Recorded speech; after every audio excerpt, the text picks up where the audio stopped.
नमोस्तुते नारायणी नमोस्तुते। बोलिए सर्वमंगला मात की, श्री वृंदावन बिहारी लाल की, श्री अयोध्या नाथ की, प्यारे राम लला की, भारत माता की, श्री गो माता की, अखंड भारत की जय। आज बड़े सौभाग्य का अवसर है। इस सुंदर वात्सल्य सेवा सदन का लोकार्पण समाज की सेवा के लिए हुआ है। मैं ऐसे शुभ अवसर पर आदरणीय जय भगवान भैया को बहुत बहुत बधाई देती हूँ, शुभकामनाएं देती हूँ। आपका सत्संकल्प पूरा हुआ। बहुत दिव्य वास्तु है, बड़े प्यारे अग्रसेन भगवान महाराज विराजमान है, यशोदा मैया की अद्भुत प्रतिमा है और आपके चित्त में सबको जोड़ने का एक सूत्रधार की तरह आप जैसे काम करते हो, कार्यकर्ता की तरह पीछे खड़े रहते हो, सबको मान सम्मान देते हो, उसके लिए आपको बहुत बहुत शुभकामनाएं, आशीर्वाद। मैं इस मंच को प्रणाम करती हूँ।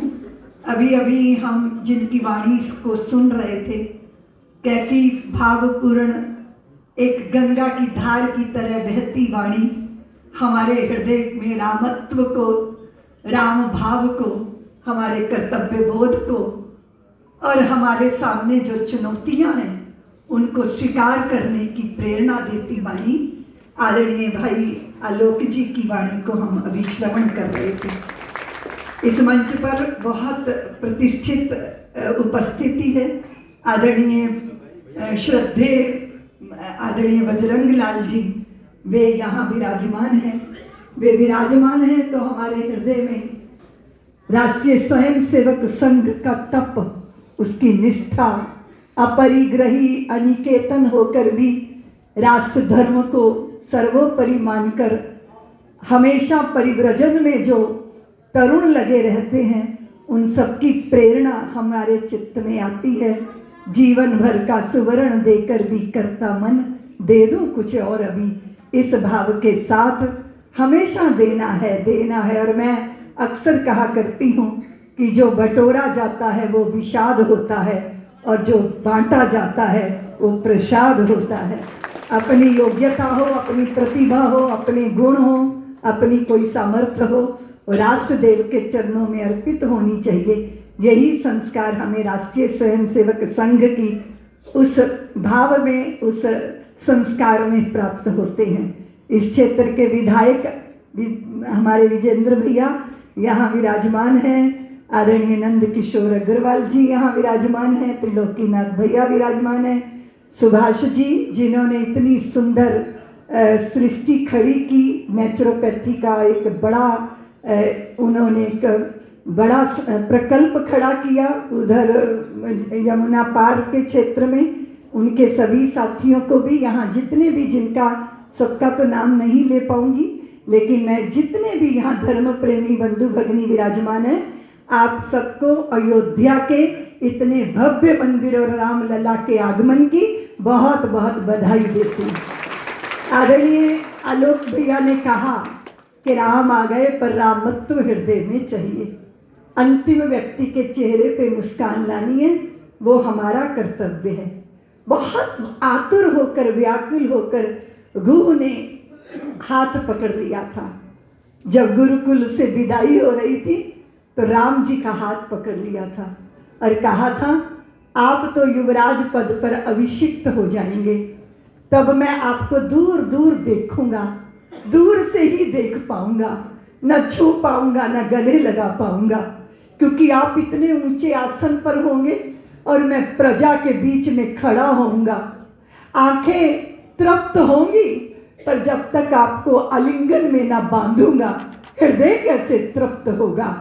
तो ये तो बहुत ही विचित्र होगा ना, इस वेदना को मैं कैसे झेलूंगा। वो ये कहा उन्होंने, गुरु मित्र थे उनके, ये कह के विदाई हुई गुरुकुल से। प्रभु आ गए अपने घर और वहां भगवान की मुखाकृति, उनके मुखमंडल को, उनके चित्त की दशा को, उनके चेहरे को देखकर पिता व्याकुल हो गए। बोले, राम आप अनमने से क्यों हो, व्याकुल से क्यों हो, ऐसा क्यों लगता है आपका कुछ खो गया, ऐसा क्यों लगता है आपके अंदर कुछ विचारों का अंधड़ चल रहा है। तो प्रभु ने कहा, पिताजी मेरी एक हृदय की वेदना है। अरे राम, आपके चित्त में वेदना, हमें कहो ना।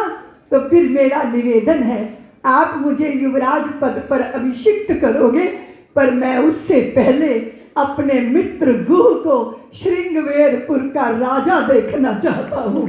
और ये क्या आप कर देंगे? अपने मित्र को ऊंचे आसन पर बैठा के फिर किसी ऊंचे आसन को स्वीकार करना, ये है मेरे राम, ये है उनकी करुणा। इसलिए समाज के अंदर जब हम समरसता, समता, सौहार्द, सौमनस्यता इसका चिंतन करते हैं, तो फिर हमें जिनका चिंतन करते हैं वो प्रभु श्री राम है। आदरणीय भैया ने, आलोक जी ने कहा कि रामत्व को धारण करना है, तो रामत्व का अर्थ क्या है? क्या मैं अभिमान का शिखर बनकर सबको जोड़ सकता हूं, या मैंने अकेले भोग लिया? तुम एक बार कल्पना करो देवियों कि तुम बहुत सारे 56 भोग तैयार करो और फिर किसी ना किसी बहाने घर वालों को घर से निकाल दो और फिर अकेली डाइनिंग टेबल पर बैठकर सोचो कि अब मैं स्वाद ले लूं व्यंजनों का, तो मिलेगा स्वाद? बोलो ना। एक और एक्सपेरिमेंट कर सकती हो कि सिनेमा घर की सारी टिकटें तुम ही खरीद लो और मन चाहिए फिल्म अकेली बैठ के देखो। अच्छा लगेगा? क्या लगेगा? और सदैव सदैव उत्सव उत्सव होता है जब समूह में हम एकत्रित होते हैं, जब साथ में हम होते हैं, जब बिना गुण दोष ऊंच नीच देखे एक दूसरे के मान सम्मान में। और अभी G20 का अवसर था तो वो कुछ महाजन, बड़े ऊंचे स्तर के श्रेष्ठ लोग उसके ग्रुप में थे, लेकिन देश को तो प्रधानमंत्री साधारण नहीं मिले ना, उनके शरीर में तो देवताओं ने कब्जा कर लिया है। इसलिए उन्होंने वो अमेरिका का क्षेत्र, वो अफ्रीका का क्षेत्र जो उपेक्षित था, उसके अध्यक्ष को भी उन सब श्रेष्ठ जनों के बीच में बाह पकड़ के बैठा दिया। यही भारत है, यही रामत्व है और यही जीवन को सुखी करने का मार्ग है। इसलिए अभी अभी बात चल रही थी कि सुख के बाद तो दुख आता है, दुख के बाद तो फिर सुख आ जाता है। सुख अगर परमानेंट नहीं है तो दुख भी परमानेंट नहीं है।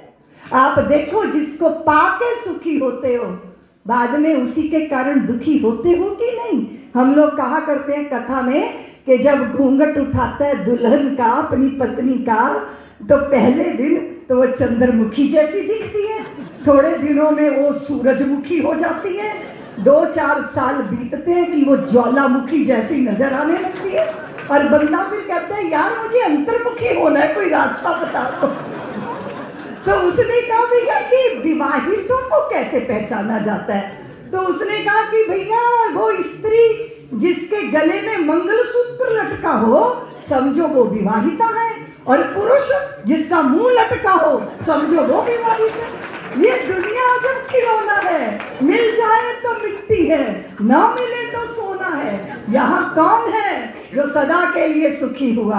और अगर आप कहते हो कि बड़े पदों पे बैठ गया, अरे उनके भी कुछ दुख होंगे, जरा झांक के देख लीजिएगा।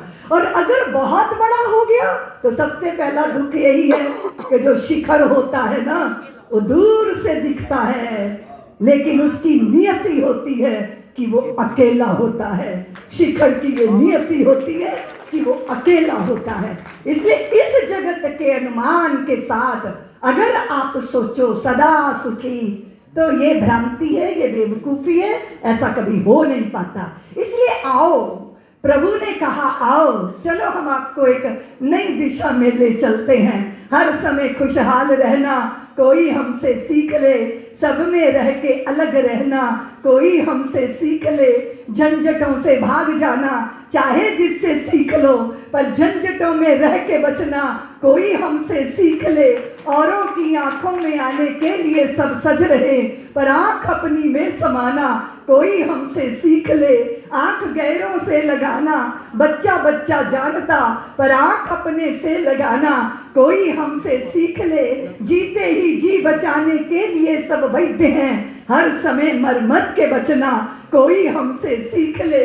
सुख में सुखी दुख में दुखी रहना सभी नर जानते, पर हर समय परमानंद में रहना कोई हमसे सीख ले।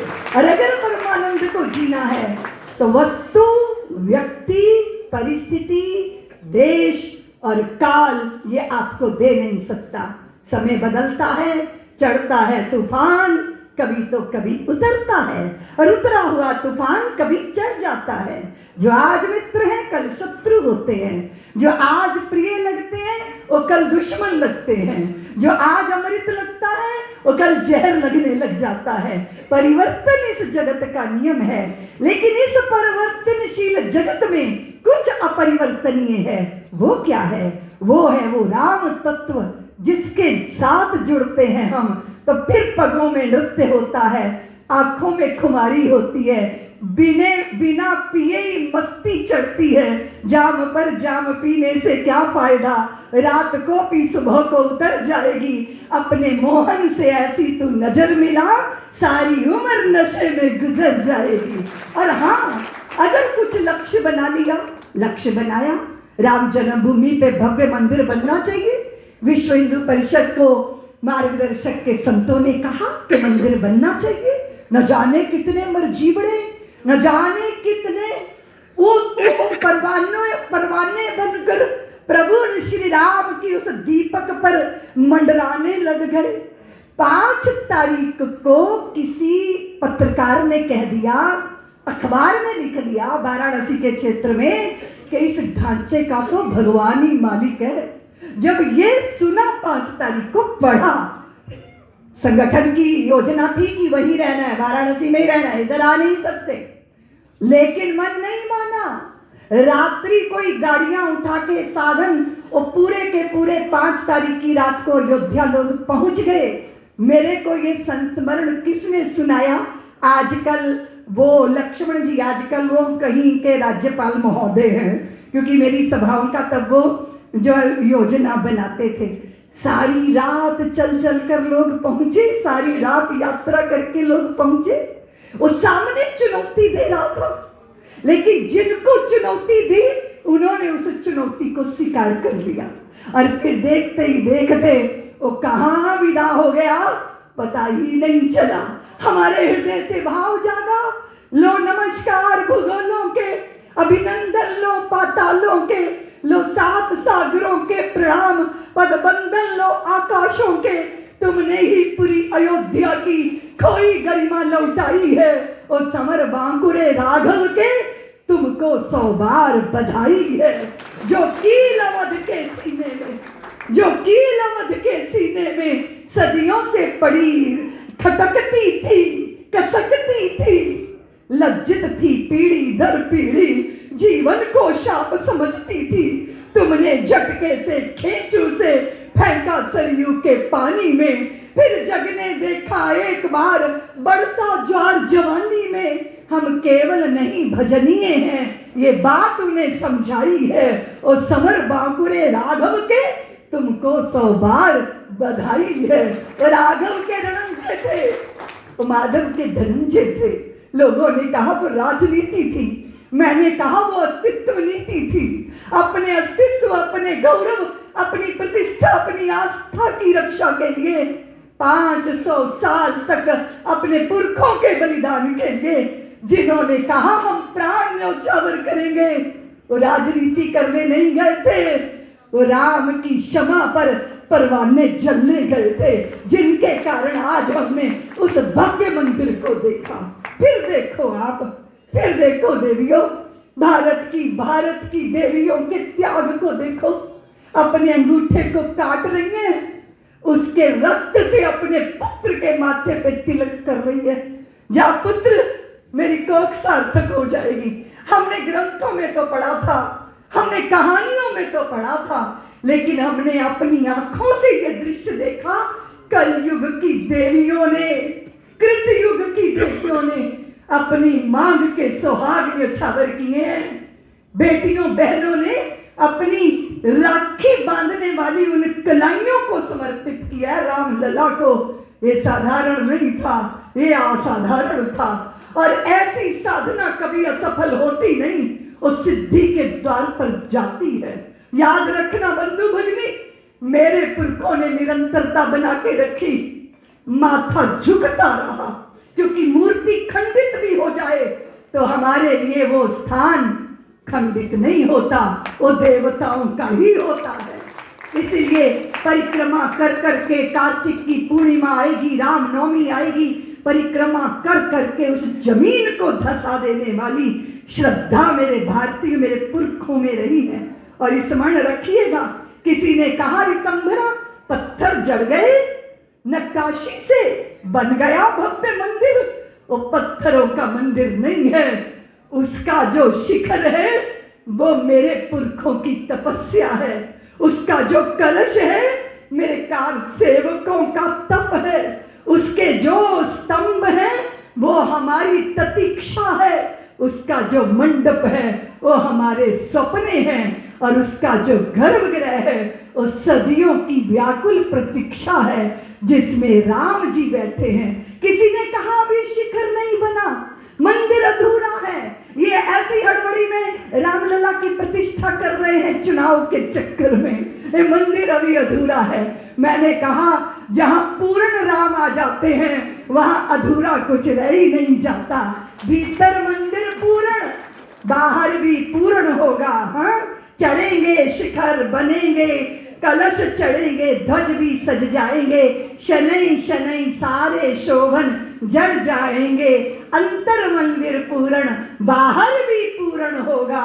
धर्म द्वेषियों का घमंड अंड अब चूर्ण होगा, क्योंकि धरती का हिंदू जागा है और स्वर्ग के देवता जाग गए हैं और दोनों का सम्मिलन हो गया है। इसलिए भारत की ये चिन्मयी सत्ता, इसको पहचानने वाली जो सात्विक शक्तियां हैं, वो जिस दिशा को, काल चक्र को मोड़ने में सामर्थ्यवान होती है।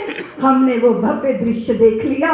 नरेंद्र भाई की माता को प्रणाम कर लो, ऐसी माता जिसने उस पुत्र को जन्म दे दिया, जिसने सनातन के सम्मान को अपने जीवन का लक्ष्य बना लिया। आप प्रणाम कर लो कार सेवकों की माताओं को, उनके बलिदान को, उनके तप को, 500 साल की अपने पुरखों की निरंतरता को प्रणाम करो देवियों। और मेरा निवेदन है, तुम अभिभूत हो, तुम आनंदित हो, तुम प्रसन्न हो, पर थोड़ा राम रस अपनी संतानों के चित्त में भी डालना, ताकि वो भी कभी झूम सके, भगवान के नाम पर न्योछावर हो सके, देश धर्म के अभिमान को अपना अभिमान समझे, स्वाभिमान की प्रतिष्ठाओं के लिए अपने जीवन की सार्थकता को सिद्ध करें। ये तभी होगा जब घर घर राम होंगे। मैं आप सबको ये कहती हुई आज के इस शुभ अवसर पर बहुत बधाई देती हुई वाणी को विराम देती हूँ। हम लोग पहले घोषणा करते थे कि तंबू भी तनेगा तो तनेगा धूमधाम से, बंबू भी लगेगा तो लगेगा धूमधाम से, युद्ध भी ठनेगा तो ठनेगा धूमधाम से, हिंदू जो करेगा वो करेगा धूमधाम से, और राम जी का मंदिर बनेगा धूमधाम से। ये संकल्प पूरा हुआ है, इसकी आप सबको बहुत बहुत बधाई।